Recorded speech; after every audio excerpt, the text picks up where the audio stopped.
جن میں خواتین کی تعداد 102 ملین ہے۔ اس طرح خواتین کل بے روزگار افراد کا 29% ہیں۔ خام ملکی پیداوار میں تقریباً 6% سالانہ اضافے سے زائد جمعیت محنت کو روزگار فراہم کیا جا سکتا ہے۔ خواتین کی بے روزگاری کو ختم کرنے کے لیے موجودہ حکومت نے کون سے ایسے ٹھوس اقدامات کیے ہیں؟ دیکھیے، سب سے پہلے میں یہ کہوں کہ جب 1988 میں گورنمنٹ آئی،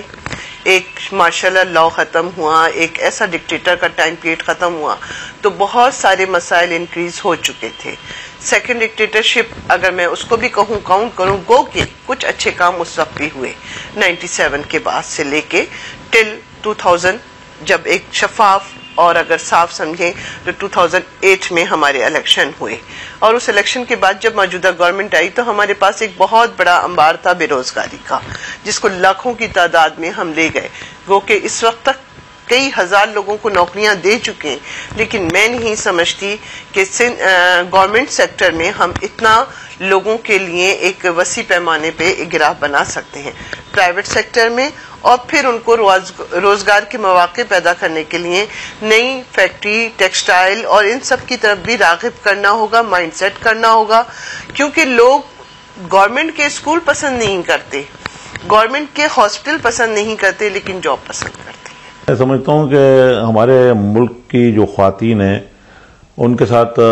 بڑی زیادتیاں ہوتی ہیں، اور ہمارے پچھلے دور میں خواتین کے لیے اسمبلیوں میں بھی ان کی ہم نے 33% تک ان کو لے کر آئے، اور اس کے بعد جو ہے لیکن آج ہمارے اس معاشرے کے اندر خواتین کے ساتھ ایک قسم کا سوتیلی ماں جیسا سلوک ہوتا ہے، کیونکہ بڑے بڑے اداروں میں جہاں بڑے بڑے بیوروکریٹس افسرشاہی کی چھاپ ہے، وہاں خواتین کے ساتھ اس طریقے سے ٹریٹمنٹ نہیں کیا جاتا جس طریقے سے مہذب دنیا میں خواتین کے ساتھ کیا جاتا ہے۔ ہمارے ہاں جب بھی کوئی خاتون کسی جگہ پہ جاب لینے کے لیے آتی ہے اور بڑی پڑھی لکھی خواتین ہیں، بدقسمتی سے ورک فورس میں صرف 7 سے 8% سے زیادہ خواتین نہیں ہیں، جو فارمل سیکٹر میں ہمارے بہت بڑی کم تعداد ہے۔ لیکن جس ملک میں جینڈر نہیں ہوگا وہاں جسٹس نہیں ہوگا، جس ملک میں جسٹس نہیں ہوگا وہاں جینڈر ترقی نہیں کرے گا، وہاں ڈیولپمنٹ نہیں ہوگی۔ جینڈر جسٹس اور ڈیولپمنٹ کا آپس میں بہت گہرا تعلق ہے، کیونکہ خواتین اگر روزگار کا حصول میں رہتی ہیں تو آپ کی جو فیملی اکانومی ہے اس پہ بہت بڑا اثر پڑتا ہے کہ آپ میاں بیوی مل کے اپنے گھر کو چلاتے ہیں، وہی ایکسپینڈیچر آپ کے پاس بچوں کی صحت کے اوپر ہوتے ہیں، وہی ایکسپینڈیچر بچوں کی تعلیم و تربیت پر ہوتے ہیں۔ تو اس ویشیس سرکل سے جو منحوس چکر ہے جسے ہم اکنامکس کا کہتے ہیں، اس سے آپ باہر آ سکتے ہیں کہ جس میں زیادہ ایکسپینڈیچر، آج پاکستان کی آبادی کا ہم نے جب دیکھا تو سب سے زیادہ اخراجات کس چیز پر ہوتے ہیں؟ ان کے کچن پہ، ان کے کھانے پینے پہ، اور پھر اس کے بعد دوائیوں پہ، پھر کہیں جا کے تعلیم آتی ہے۔ اگر مشکلات دیکھیں، سب سے بڑی مشکلات ان کو موبیلٹی کی ہے، آنے جانے کی ہے، ٹرانسپورٹ کی ہے، گھر سے نکلنے کی ہے۔ دوسری بڑی ان کی جو مشکلات ہے کہ ہمارے ہاں جو دقیانوسی رسم و رواج، اور یہ ہم نے رول اینڈ اسٹیٹس معاشرے میں خود ہی سیٹ کیے ہیں کہ لڑکی کا کام ہے گھر میں روٹیاں بنانا اور لڑکے کا کام ہے کہ گھر میں آ کے روٹیاں کو کھانا، یہ ہم نے خود ڈیسائیڈ کیا ہوا ہے، یہ کوئی الہامی صحیفے نہیں ہے۔ جب تک ہم خواتین کو برابری کی سطح پر نہیں آئیں گے، اور اس میں ایک اچھا ایفیکٹ جو کیا تھا جو کہ گزشتہ جو حکومت تھی، اس سابقہ حکومت نے خواتین کو انسینٹیو دیے تھے مختلف شعبوں میں، اور ہمیں فرسٹ وومن بینک ہے جیسے اس طرح کی چیزوں کو ہمیں زیادہ آگے لانا پڑے گا، اور ہمیں خواتین کی ٹرانسپورٹ کے لیے خاص طور پہ الگ بسیز وغیرہ ان کے لیے چلائیں، ان کو ہم مائکرو کریڈٹ کی طرف لائیں خواتین کو، اور جتنی زیادہ خواتین میں لٹریسی لے کے آئیں گے اس سے یہ ویریبل ہم چینج کر سکتے ہیں۔ اور ہمیں چاہیے کہ تمام اپنی نیشنل لیول کی کوئی پالیسی بنائیں جس میں خواتین کی جو ہے وہ جینڈر انٹینسو پالیسی ہو کہ جو ان کو انکریج کرے، جس میں آپ ان کی ہائی ویجز کر سکتے ہیں، سیلریز بڑھانے کا کر سکتے ہیں، جس میں آپ ان کے لیے جہاں جہاں خواتین کے کام کرتی ہیں وہاں بچوں کے ڈے کیئر سینٹر ہونے چاہیے۔ تو یہ تمام چیزیں، ٹرانسپورٹ اور یہ دو چیزیں، جب اب موبیلٹی ہوگی، جب خواتین موبیلٹی آئیں گی، گھر سے نکلیں گی، تو پھر معاشرہ بھی ترقی کرے گا، اور یہ جو بے روزگاری ہے یہ بھی اسی طرح ہی ختم کی جا سکتی ہے۔ ملازمت کے حصول کے لیے اپنے اساتذہ، مختلف شعبوں کے متعلقہ افراد اور دوست احباب سے بھی رہنمائی لیتے رہیں، یہ انتہائی مددگار ثابت ہوتا ہے۔ خیر، وقت ہوا ہے یہاں پروگرام میں ایک بریک کا۔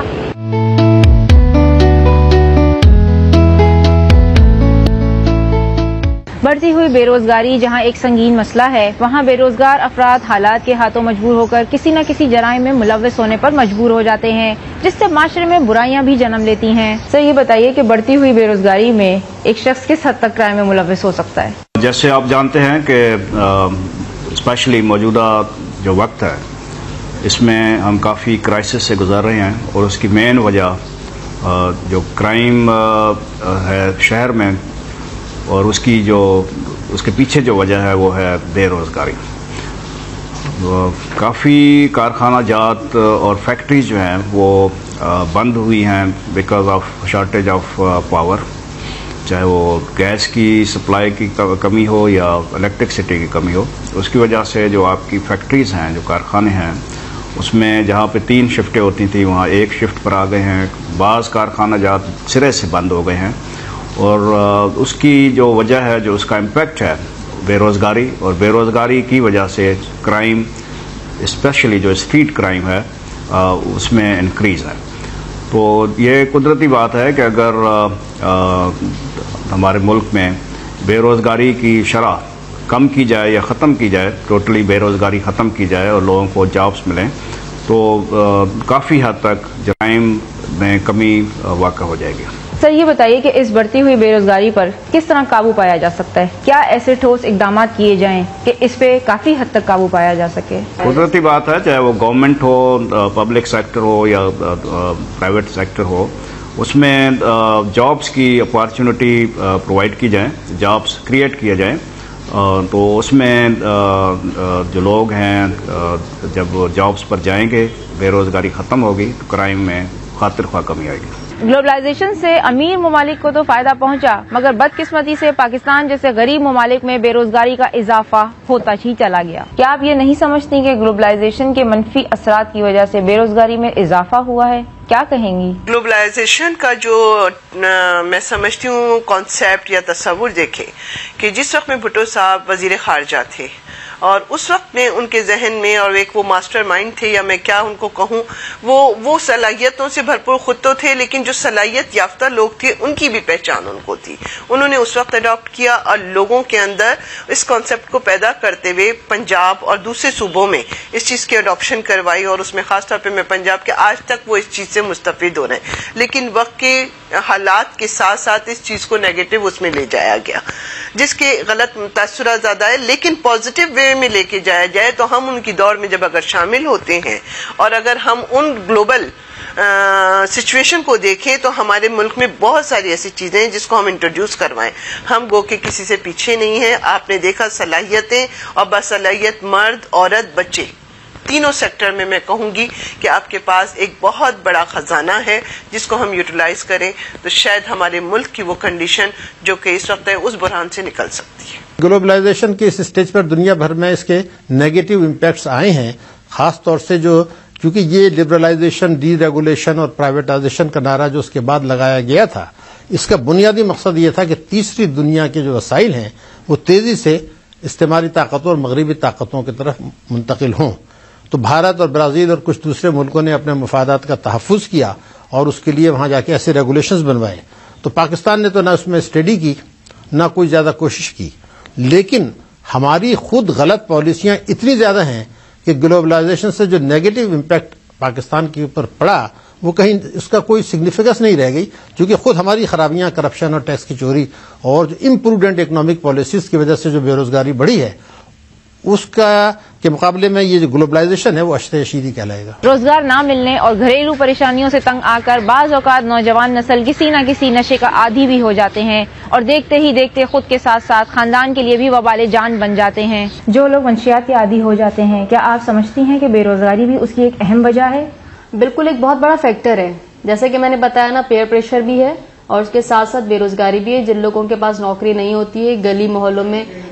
بیٹھ کر اپنا وقت گزار رہے ہوتے ہیں، گھر میں اتنا اچھا انوائرمنٹ ماحول نہیں ہوتا ہے، کمیونیکیشن گیپ والدین کے ساتھ ہوتا ہے، گھر سے باہر وقت گزارنا پسند کرتے ہیں۔ چونکہ کچھ کرنے کو ہوتا نہیں ہے تو ان کے پاس یہ ایک بہت اچھی چیز ہوتی ہے کہ وہ نشہ کر کے اپنا جو ٹائم ہوتا ہے وہ ضائع کرتے ہیں، کل کرتے ہیں، اور اس سرکل میں بیٹھ کے پھر وہ اپنے آپ کو بہت کانفیڈنٹ اور بہت اچھا محسوس کر رہے ہوتے ہیں۔ تو یہ چیز ہے، یہ بہت بڑا فیکٹر ہے۔ اور دوسری اگر آپ اس کا وائس ورسا بھی دیکھتے ہیں تو وہ یہ بھی ہے کہ جو لوگ ڈرگس اس کا استعمال کرتے ہیں وہ ان امپلائڈ ہوتے ہیں.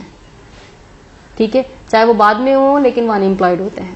آپ لوگ جو منشیات کے لوگوں کا علاج کرتے ہیں تو کیا اس کے بعد ان کی نوکری کے لیے بھی کچھ تگدو کرتے ہیں؟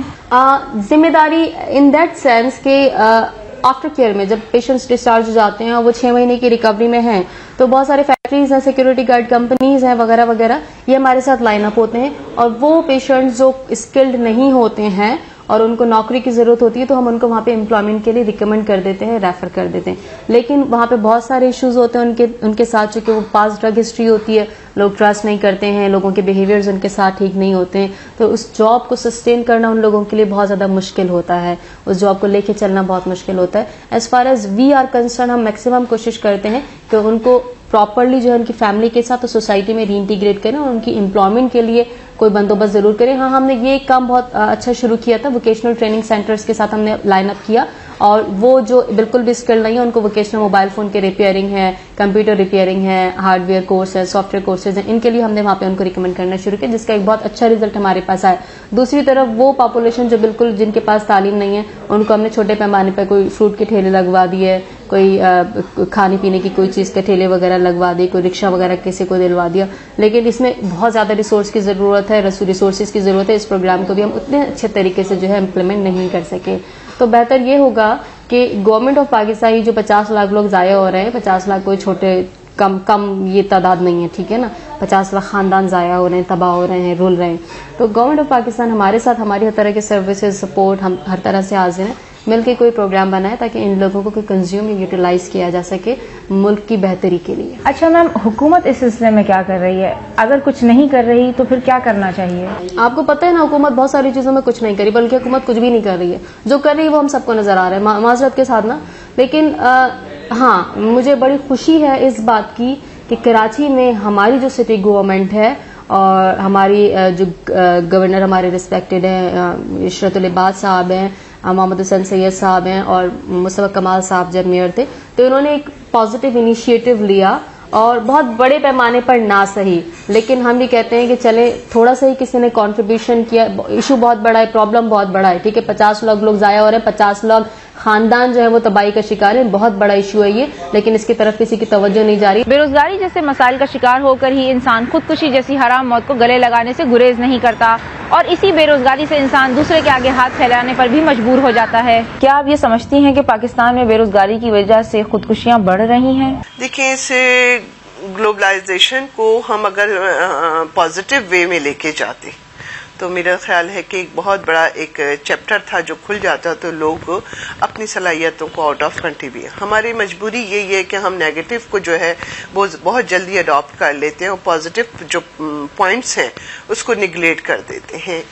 اس گلوبلائزیشن سے ہماری ینگ جنریشن نے جہاں فائدہ بھی اٹھایا ہے, وہاں ہمارے ٹیکنیکل لوگوں کو اختلاف بھی ہے, کیونکہ ہم ہر بات میں ان لوگوں سے زیادہ خود کو سمجھتے ہیں, اور یہ بات صرف کہنے میں نہیں حقیقتاً بھی ہے. کسی چیز کی کمی نہیں ہے, بہت ذہین لوگ ہیں ہمارے پاس. ہم آؤٹ آف کنٹری میں سمجھتی ہوں کہ اتنے باصلاحیت اور باہمت لوگ نہیں ہیں جتنے ہمارے یہاں کے, وہ کم پڑھے لکھے لیکن ٹیکنیکل لوگ ہمارے پاس زیادہ ہیں. لیکن یہ ہے کہ ہم دنیا کس تیزی سے آگے جا رہی ہے, اس کی دوڑ میں ہم نے شامل ہونے کے لیے اپنے محدود وسائل سے فائدہ اٹھانا چھوڑ دیا ہے اور لامحدود چیزوں کو اڈاپٹ کرنا شروع کر دیا ہے. اس کے لیے پھر کرائم بھی بڑھتے ہیں, اس کے لیے فرسٹریشن بڑھ جاتی ہے, اور وہ چیز ہمارے لیے ایک نیگیٹو روپ میں آ جاتی ہے. بے روزگاری کا دور کٹھن سہی, لیکن خود پر بھروسہ کریں. حالات کی دشواری کا گلہ کرنے کے بجائے ان حالات سے مقابلہ کرنے کی ہمت کریں. خیر, ملتے ہیں ایک بریک کے بعد.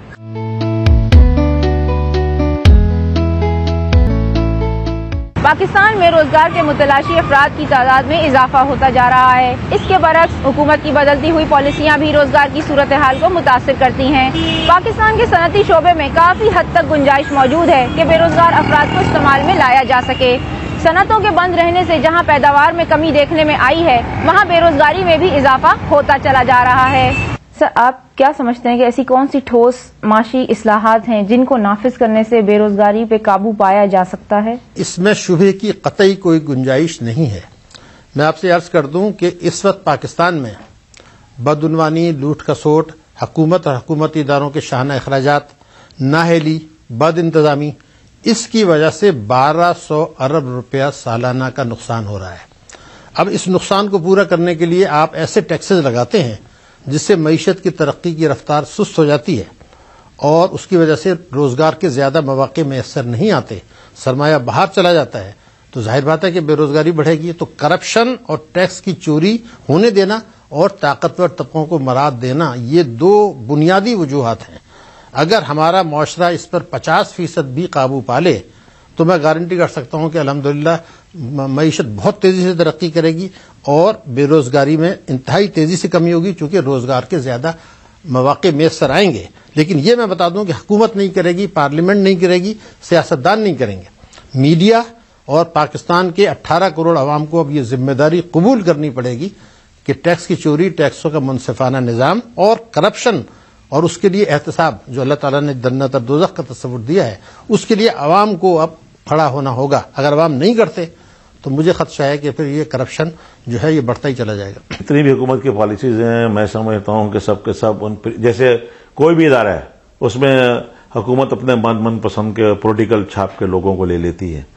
جو بھی جتنے بھی پارٹیز حکومت میں شامل ہیں وہ انہوں نے اپنی پالیسیز مرتب کی ہوتی ہیں۔ اخبار کے اندر تو میں سمجھتا ہوں کہ ایسی دکھانے کے لیے دے دیا جاتا ہے، لیکن نوجوانوں اور حقداروں کو وہ روزگار نہیں مل پاتا جس کے وہ حقدار ہیں۔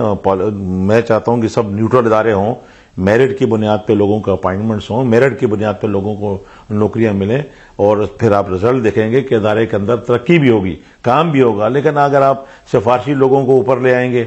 رشوت دے کے نوکریاں حاصل کرنے والوں کو اوپر لے آئیں گے، تو آپ کا نہ ادارہ کام کرے گا، نہ ملک ترقی کرے گا، نہ کوئی اور کام چل پائے گا۔ اور یہ سلسلہ جو ہے صدیوں سے سینکڑوں میں سمجھ سالوں سے پاکستان میں چل رہا ہے، اسے اب ختم ہو جانا چاہیے۔ نوکری سے پہلے پتہ لگتا ہے کہ نوکری کی آلریڈی اپائنٹمنٹ ہو گئی ہے، اخبار میں تو صرف خانہ پوری بھرنے کے لیے دی گئی ہے، تو اس سلسلے کو بند ہونا چاہیے۔ اور یہ تو حکومت وقت کا فرض ہے کہ اس سلسلے کو بند کرے۔ اگر حکومت وقت بند نہیں کرے گی تو کون آگے میں اور آپ کریں گے کیا؟ دنیا بھر میں شعبے کے انتخاب اور مستقبل کی راہیں متعین کرنے میں نوجوانوں کو مدد فراہم کی جاتی ہے۔ اسے کیریئر کونسلنگ کا نام دیا جاتا ہے۔ اس کے لیے باقاعدہ ادارے قائم کیے جاتے ہیں۔ ہمارے ہاں اس قسم کے اداروں کا رواج بہت زیادہ تو نہیں، لیکن چند ایک ادارے ضرور ہیں۔ سر یہ بتائیے کہ ایسی کون سی 4 اہم بنیادی تجاویز ہیں جن سے پاکستانی معیشت کو جلد از جلد سہارا دیا جا سکتا ہے؟ پاکستان کی معیشت کی بہتری اور یہ غربت بے روزگاری میں کمی کے لیے ایک بنیادی شرط پہلی میں آپ کو بتا دوں کہ ہمیں پاکستان کی پارلیمنٹ کو، پاکستان کی 4 صوبائی اسمبلیوں کو ایک قانون سازی کرنی پڑے گی، اور وہ قانون سازی یہ ہوگی کہ آپ ایک مقررہ حد مقرر کر دیں۔ اس سال 3.5 لاکھ ہے، آپ 5 لاکھ کر دیں کہ اس ایک مقررہ حد سے زیادہ جو آمدنی ہے اس پر ٹیکس صرف تنخواہ طبقوں کی ذمہ داری نہیں ہے۔ قانون یہ ہو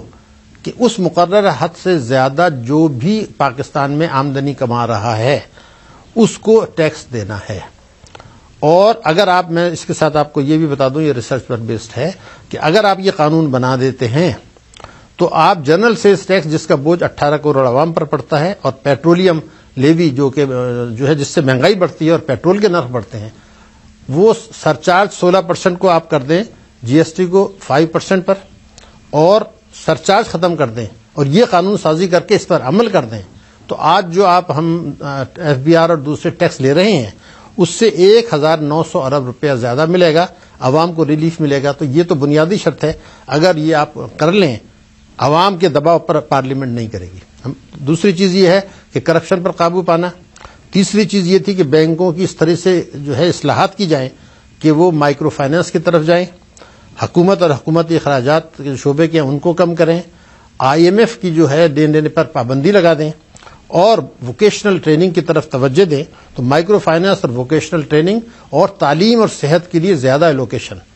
یہ بنیادی چیز ہے، چونکہ پاکستان صحت کی مد میں افریقہ کے غریب ملکوں سے 1/3 خرچ کر رہا ہے۔ تو جب آپ یہ بنیادی تبدیلی کر دیں گے تو ہمارے پاس جو ریسورسز ہیں اس سے الحمدللہ یہ توقع ہے کہ ہم تیزی سے ترقی کریں گے، عوام کی حالت بہتر ہوگی، بے روزگاری میں کمی ہوگی، لیکن عوامی دباؤ چاہیے، حکومت اور پارلیمنٹ سیاستدان نہیں کریں گے۔